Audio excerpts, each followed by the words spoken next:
২ দিন ধরে লাগাতার বৃষ্টি হচ্ছে। ওর ২ দিন অফিসের ছুটি ছিল। ১ দিন তো বৃষ্টির জেরে বাইরে বেরোতেই পারেনি।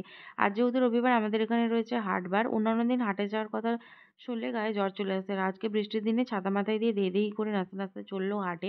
তা আবার ব্যাগপত্র না নিয়ে। এদিকে সকালবেলা খাওয়া-দাওয়াটা সেরে দুপুরে রান্নাবান্না করে নিয়েছিলাম। করেছিলাম চিংড়ি মাছের টক, ভোলা মাছের ঝাল, ডাঁটার তরকারি, ঝিঙে ভাজা।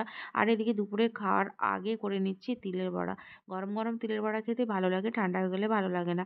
এদিকে তারই মধ্যে নিয়ে চলে এসেছিল আবার চিংড়ি মাছ। আমি যেহেতু সানসেটে নিয়েছিলাম আর খাওয়ার টাইমও হয়ে গিয়েছিল, তার জন্য বাবাকেই দিলাম মাছগুলোকে পরিষ্কার করতে। কারণ বাবার এখনো স্নান করতে বাকি ছিল। মাছ পরিষ্কার করে ফ্রিজের মধ্যে রাখা হলো। দিন যত বাড়ছিল তত বৃষ্টি হচ্ছিল। আমরাও খাওয়া-দাওয়া সেরে আর কি করব? সারাদিন তো প্রচুর শুয়ে বসেই কাটিয়েছি। তাই এখন সবাই বসে গল্প করছিলাম। আর ফ্রিজের মধ্যে ছিল একটা তরমুজ অনেকদিন ধরে পড়ে। সেটাকেই এখন নিয়ে বসেছি খাওয়ার জন্য। তারপরে আবার সন্ধ্যাবেলা খাচ্ছিলাম ম্যাগি। কারণ বর্ষার দিনে কোনো কাজ নেই, সারাদিন খাওয়া-দাওয়া ছাড়া।